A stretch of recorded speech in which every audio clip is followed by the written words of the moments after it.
चलिए आज बनाते हैं रखिया बड़ी या फिर कह लीजिए मसाला बड़ी या फिर आप इसे उड़द दाल की बड़ी भी बोल सकते हैं। और ये इतना टेस्टी बनता है ना, ये एक दो बड़ी डाल के ही आप इससे सब्जी का स्वाद ना दुगना कर सकते हैं।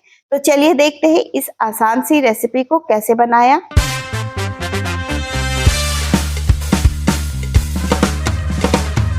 इस रखिया बड़ी को बनाने के लिए हमें यहाँ पे उड़द दाल चाहिए। तो ये मैंने 250 ग्राम के करीब लिया है और 2 से 3 पानी में धोकर इसको कम से कम 2 से 3 घंटे के लिए रखना है। और चाहे तो रात भर भी आप इसे रख सकते हैं, वैसे भी ये दाल जल्दी फूल जाता है। और इसे मैंने ना छन्नी में रख दिया जिससे कि इसका एक्स्ट्रा पानी जो है वो यहाँ पे निकल जाए। इसी के साथ यहाँ पे मैंने रखिया लिया है।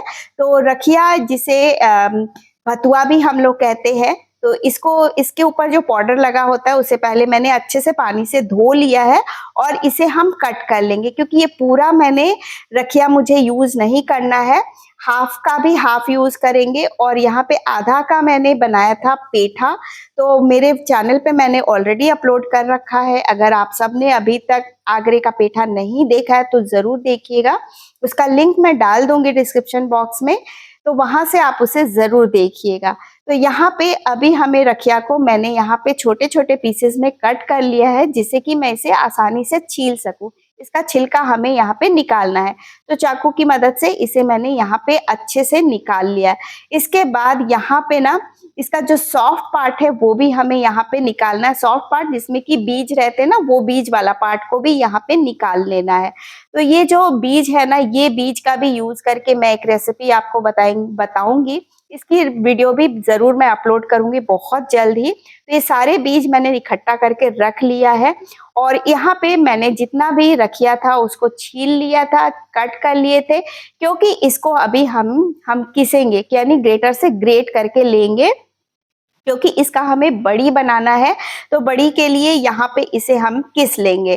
तो ये जैसे ही आप किसोगे ना, आप देखोगे कि इस रखिया में ना बहुत ज्यादा मात्रा में पानी आपको दिखेगा। इस तरह से आप प्रेस करके भी आप देखेंगे ना तो आपको बहुत ज्यादा इसमें पानी दिखेगा।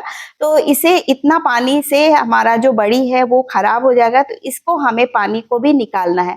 इससे पहले हम क्या करेंगे कि यहाँ पे जो उड़द दाल है इससे पानी जो है अच्छे से निकल गया है, तो इसे हम ग्राइंडर जार में ट्रांसफर कर देंगे, क्योंकि इसे हमें ग्राइंड करना है। तो यहाँ पे हमें बिना पानी डालने ही ग्राइंड करना है, लेकिन फिर भी ये ग्राइंड नहीं होगा। तो मैं आपको बताऊंगी इसको कैसे ग्राइंड करना है। तो इसे तो मैंने, क्योंकि मुझे छन्नी की जरूरत थी इसलिए मैंने उसको दाल को मैंने ग्राइंडर जार में डाल दिया है।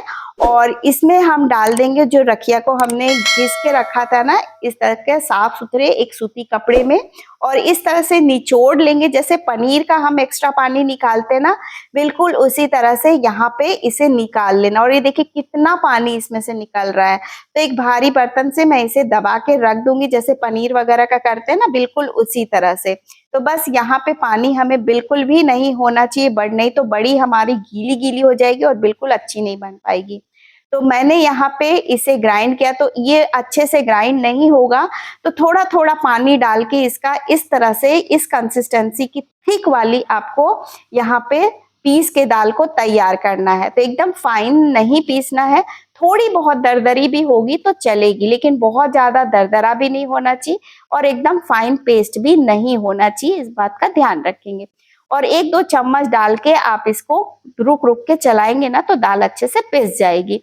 इसके बाद यहाँ पे अब हमें क्या करना है, इस दाल को अच्छे से फेंटना है, कम से कम 10 से 15 मिनट तक अच्छे से फेंटेंगे। इससे क्या होगा ना कि जो हमारा ये जो दाल है इसमें एयर भरेगा, हल्का होगा और इसका हल्का सा कलर चेंज होगा।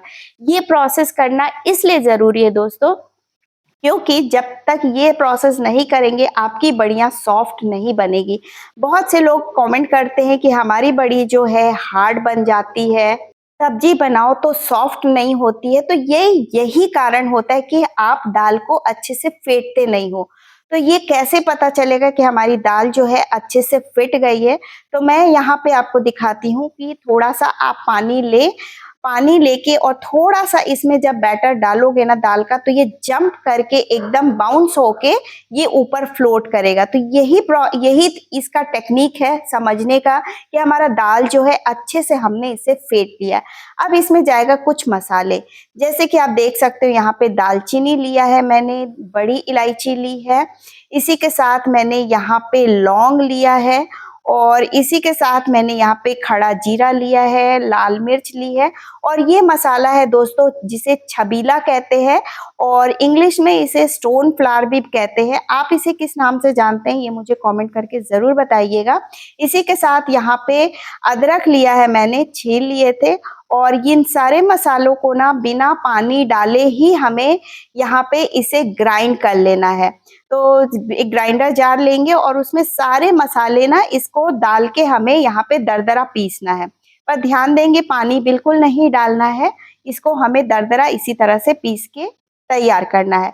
और यहाँ पे एक चीज और आप बताऊंगी दोस्तों, क्वांटिटी कितनी कितनी ली है आपको डिस्क्रिप्शन बॉक्स में सारा यहाँ पे क्वांटिटी मिल जाएगा, तो आप वहां से जाके इसे चेक कर सकते हैं। और इसके बाद यहाँ पे इसे हम पीस लेंगे दरदरा।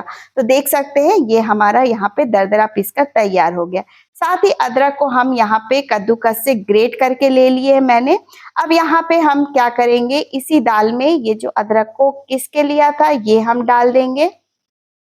इसी के साथ यहाँ पे हम डाल देंगे ये जो रखिया को हमने पानी इसका निचोड़ा था वो हम यहाँ पे डाल देंगे।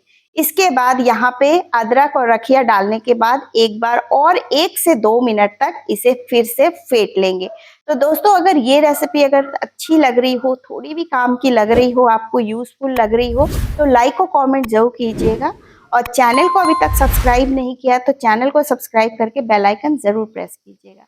इसी के साथ ये जो मसाले हमने ग्राइंड किए थे ना वो भी हम इसी में डाल देंगे और फिर से एक बार फेंट लेंगे। और एक चीज और यहाँ पे ध्यान देंगे दोस्तों, बताना चाहूंगी, बड़ी में इसमें नमक नहीं जाता है, तो नमक भूल के भी नहीं डालना है आपको, इस बात का ध्यान देंगे। नहीं तो आप सोच रहे होंगे कि मैंने नमक बताया नहीं, क्योंकि नमक डालना ही नहीं है इसलिए। बस यहाँ पे सारी चीजें जब अच्छे से फिट जाए तो यहाँ पे आप एक प्लास्टिक डालें और इसे छोटे छोटे साइज के, बड़े बड़े साइज के आप बड़ियों को तैयार कर लें।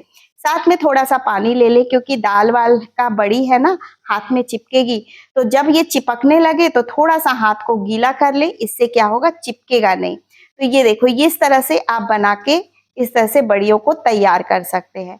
तो जब कभी भी आपको जब सब्जी वगैरह इस तरह से खाने का मन ना होना, तो इस बड़ी को 2 से 3 बड़ी को ही कोई भी आलू की सब्जी में, बैंगन की सब्जी में, कोई भी सब्जी में 2 ही बड़ी आप डाल दो, आपके सब्जी का स्वाद, मुंह का स्वाद ही चेंज कर देगा। और इतनी अच्छी खुशबू आती है ना कि 2 रोटी की जगह आप 4 रोटी से खा सकते हो।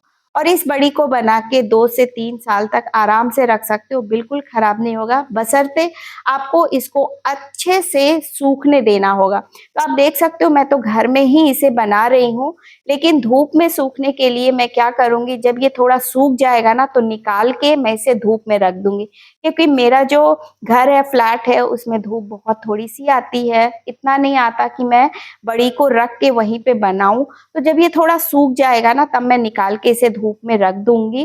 तो यहाँ पे मैंने धूप में रख दिया था कम से कम 4 से 5 दिन तक अच्छी कड़कती धूप में। अब ये कैसे पता चलेगा कि आपकी जो बढ़िया है ना अच्छे से ये बनी है, तो ये यही इसकी निशानी होती कि हमारी बड़ी जो है यहाँ पे अच्छी बनी है। तो इसके लिए ये देखो, ये जब उठाओगे ना, उठा के आप देखेंगे ये बैक साइड में इस तरह का गड्ढा जब आप दिखे तो समझो आपकी बड़ी एकदम परफेक्ट बनी है। इस बड़ी की अगर आप जब भी सब्जी बनाओगे ना ही हार्ड बनेगी ना ही कुछ, मुंह में जाते ही घुल जाएगी। तो अगर रेसिपी अच्छी लगी हो तो लाइक और कमेंट जरूर कीजिएगा। Till then bye bye.